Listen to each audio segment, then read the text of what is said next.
माननीय श्री इकरा चौधरी जी। धन्यवाद सभापति महोदय, आपने मुझे इस विशेष चर्चा पर बोलने का मौका दिया। भारत के संविधान के 75वें वर्ष की चर्चा के मौके पर मैं सबसे पहले संविधान बनाने वालों की दूरदृष्टि को सलाम करती हूँ। एक युवा सांसद के तौर पर मैं अपनी उम्मीदों को संविधान के साथ जोड़कर खास तौर पर ये बताना चाहती हूँ कि आज हमारे देश में पिछड़े, दलित, अल्पसंख्यक समुदाय को किस तरह अपने संवैधानिक अधिकारों और आज़ादियों की हिफाजत के लिए हर रोज मुश्किलों का सामना करना पड़ रहा है। Doctor B.R. अम्बेडकर के कथन से अपनी बात रखना चाहती हूँ। उन्होंने कहा था, मुझे अपने भारतवर्ष पर फक्र है कि जिसके पास ऐसा संविधान है जो लोकतंत्र, समाजवाद और सेक्युलरिज्म को संजोता है। लेकिन आज ऐसा लगता है जैसे संविधान की किताब तो है पर इसे चलाने वालों का ईमान गुम हो गया है। आज हिंदुस्तान में हर वर्ग को किसी न किसी चुनौती का सामना करना पड़ रहा है, मगर अल्पसंख्यक, खासतौर पर मुसलमानों पर जो कहर टूटा है वो किसी से छुपा नहीं है।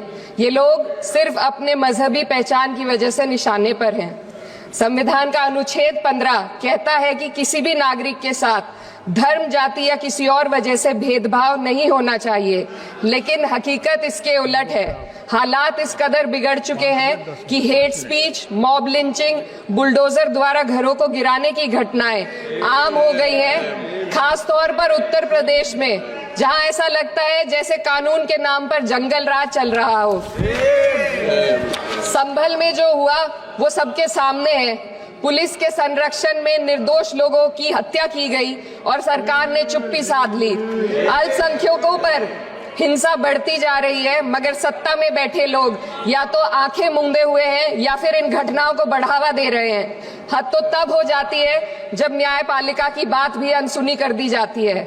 सुप्रीम कोर्ट ने मॉब लिंचिंग पर 11 सूत्रीय निर्देश जारी किए थे। इसमें साफ कहा गया था कि राज्य सरकारें और पुलिस इस तरह की घटनाओं को रोकने और दोषियों पर सख्त कार्रवाई करने के लिए जिम्मेदार है, लेकिन आज भी इन निर्देशों पर अमल नहीं हो रहा है। हाल ये है कि मॉब लिंचिंग को रोकने की बजाय सत्ता में बैठे लोग आग में घी डालने का काम कर रहे हैं। उनकी जुबान से ऐसी बातें निकलती हैं जो नफरत को और बढ़ावा देती है।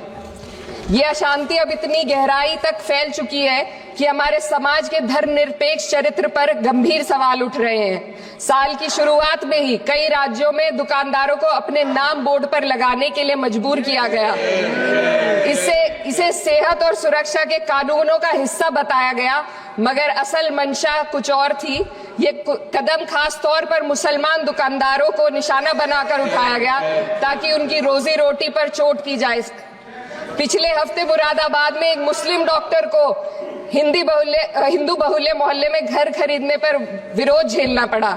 वजह बताई गई कि इससे मोहल्ले की सामाजिक शांति बिगड़ जाएगी। अब आप ही बताइए, क्या ये वजह सही है, जायज है? असल में ये छोटी बड़ी घटना इस बात का सबूत है कि सांप्रदायिकता को बढ़ावा देने वाले बयान और नीतियां हमारे समाज को अंदर से खोखला कर रही है। उत्तर प्रदेश में यति नरसिंहानंद ने बेहद घटिया बयान दिया, लेकिन सरकार इन बयानों पर कोई कार्रवाई नहीं कर रही।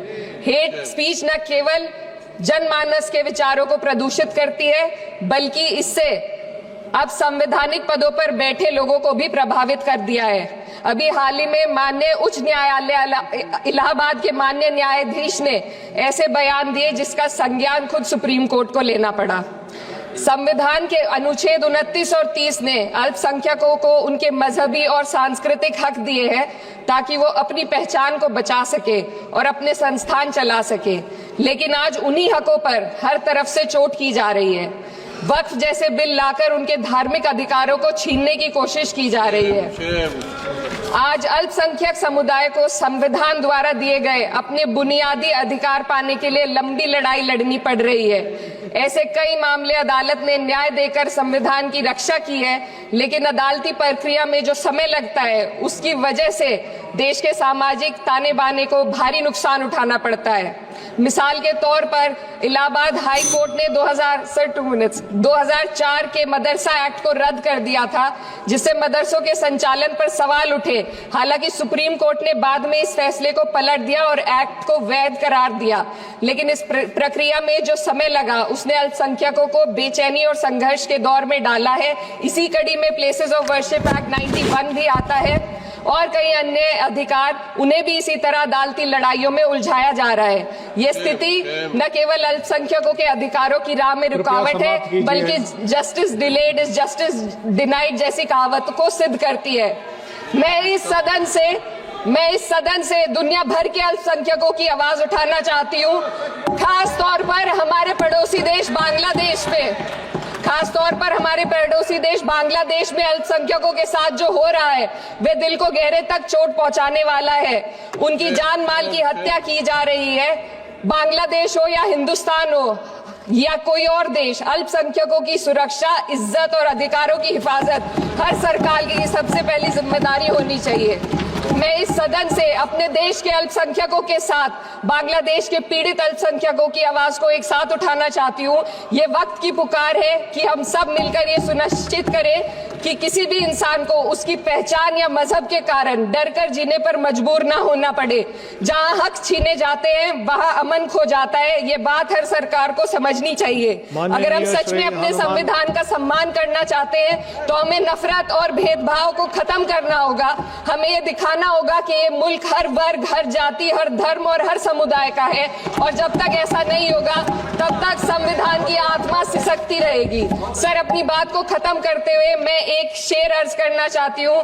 ये दाग दाग उजाला, ये शब गजीदा शहर, वो इंतजार था जिसका, ये वो शहर तो नहीं।